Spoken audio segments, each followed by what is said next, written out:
Welcome back. I'm back. Welcome back, Anna Rose. Welcome back. She's finally back from Boston. Finally in Tokyo. Anyways, it's been so long since I last filmed this. It's been like what, 2-3 months? I think it's been 2 months for me. For you? Yeah, for me it's been 2 months, and It was winter when I filmed last time. Right. so it's been a long time. Thank you so much for waiting. Today we're gonna be talking about university. What exactly are we talking about? We're gonna compare university in US and Japan and maybe help you guys decide which one is a better option or not.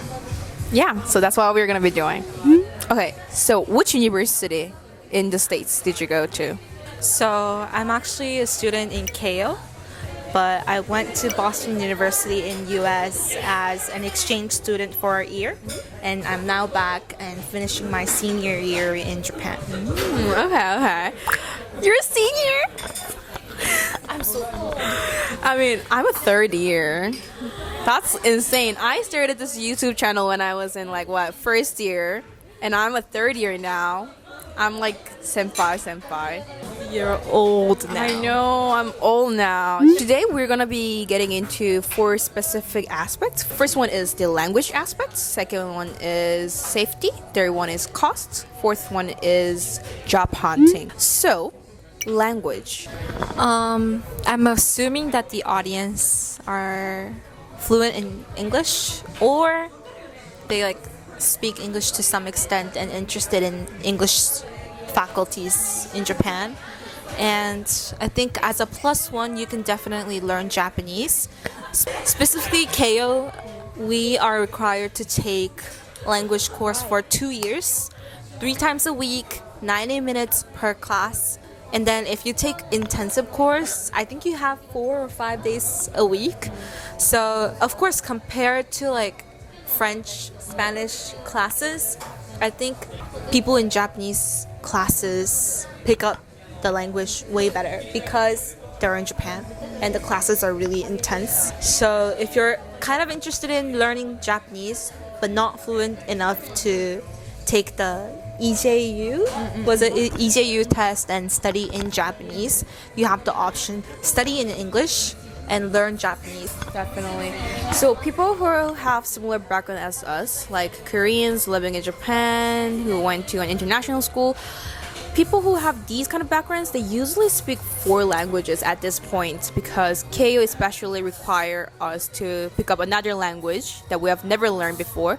So if you're someone who loves learning languages, and if you're someone who wants to learn languages in a cheap but effective way, I do think that Japanese university has a big merit on that. I'm not really sure about other universities, but at least for KEIO Pearl or KEIO faculty, they do require you to take another language. So, yeah, if you're someone who wants to learn different languages while in your 20s, Japanese university might be a good option. And as of my knowledge, a lot of Japanese schools require you to learn second language. So you can definitely take those courses. Okay, so moving on. Next is job hunting aspect. In the States, correct me if I'm wrong, but a lot of my friends who went to the States, at the end, after they graduate from university, they all come back. Not because their language is not good enough, but because of the visa problem. So even if you pay gazillion dollars, even if you paid a lot of amount of money, they all come back with just 1 degree from their university, and they restart to finding jobs in Japan or in Korea. So I feel like Japan doesn't really have those kind of visa problem. To talk about this, let's first compare between US and Japan job market. First of all, a lot of students in US without US citizenship, it's very hard to find a job in visa. So a lot of my friends in American university, they're stressing out what's gonna happen to my visa. Okay, I should get married to an American and get green card. We joke about that and all that. So compared to 10, 20 years ago, it's very hard to stay even with American degree, you might have like 2 or 3 years in OPT depending on your major. That year might be different, but definitely I've heard stories where if you're like, let's say there's person A, person B, they're same level, same degree, everything same, but one person has American citizenship, one person doesn't. Who are they gonna hire? American. So it's really competitive. You have to stand out by a lot to be able to get visa sponsorship. It's so expensive. It's just cheaper to hire someone with a citizenship. So that's really hard. So why spend so much on tuition if you can't stay in US, if you're gonna come back? But at the same time, if you can get a job, it does pay better because they're stronger, higher pay. Everything's expensive, but the pay is a lot more too. So one of the negative point in Japan would be wage. It's pretty low, I think I've heard many people start off with like 20万円, 25万円. Really? And after tax, it's gonna be 20万. And then like consulting, they're gonna be like 35万, 40. So that's the high paying job. So the wage is not that high, but the living cost is not that high either. So I don't take it as a big problem living here. But yeah, wage might be low, but it's easier to get visa. So even if you don't have a visa to stay after graduation, a lot of companies will sponsor your visa. So I know a lot of people in Japan, it's not a big issue. You might have to renew it every 1 year, 2 year, 3 years. That might be mendokusai, but you can stay. Yeah. So I think that's the big difference. And plus, just to add on, it's kind of connecting to language. But if you want to work in Japan, of course, being able to speak English is a big advantage. But if you want to work in big companies, you do need to speak some Japanese, at least conversational level. So I would highly recommend you to take Japanese classes, learn Japanese if you're not fluent yet. Then that's going to be a big advantage for you in Japanese job market. And it's easier to find a job compared to US and Korea. Korea's fierce. Crazy. And on top of that, in the States, if you want to get an IT related job, you have to major in IT, right? But in Japan, because we don't have many people to begin with, even if your degree is not IT related, if you are hoping to work in IT, you still can work in IT. If you have the if you have the passion and if you can kind of show that you have been working on like IT projects, even if you were, for example, studying economics, you still do have a high chance of getting hired, which means your degree does not necessarily guarantee you a job that you might be looking for, but that also means that this can lead you to so many different ways and opportunities. So it's more flexible, in my opinion. Yeah. Your major and jobs are not necessarily linked for a lot of people in Japan. As long as you have passion for it, and as long as you have the passion to learn, that's good enough, I feel like. Yeah. So that was a little bit about job hunting. And moving on, let's talk about safety. Yeah. Well, I don't know. I feel like you know more about the safety aspect because I didn't really live there. What would you say about it? Japan in general, compared to the States? I think it's safe in terms of like lack of people who are addicted to drug on the street coming begging money. I don't know, is this controversial? Of course it depends on where you are. There are things you can do to keep yourself safe, but in general I feel safe at night walking around. I can leave my bag here, just go. I like this morning I was in a rush, so I left my phone, wallet, and your gift in the bicycle kago.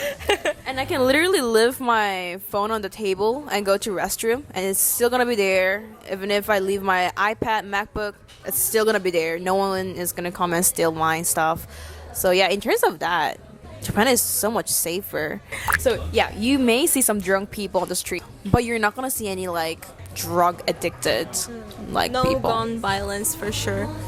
Yeah. I guess safety is just not big problem. What was the last thing? Cost. I think cost, it sums up everything that we talked about in terms of job hunting too.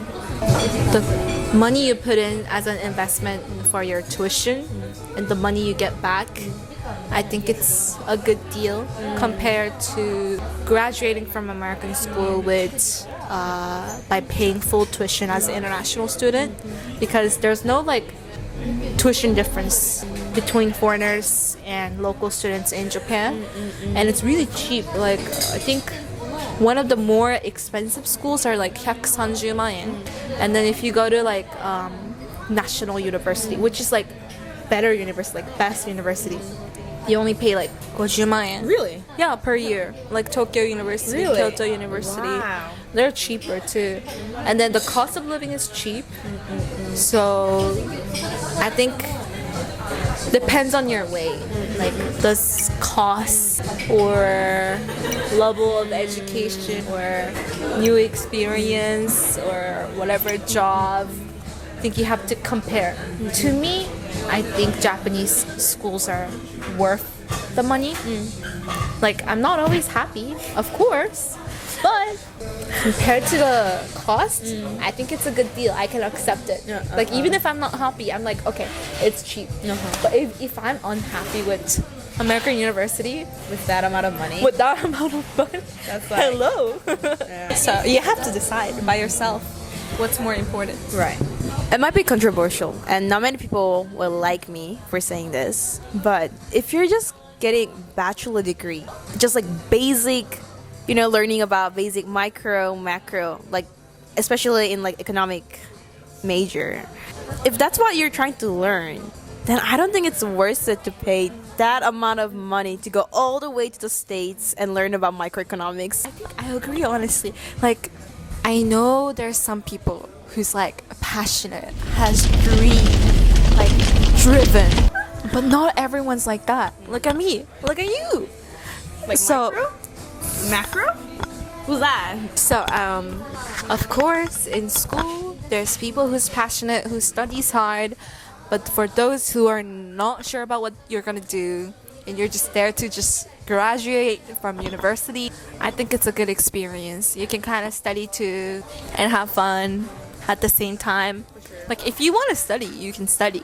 But if you don't want to study, you can kind of not study and get away.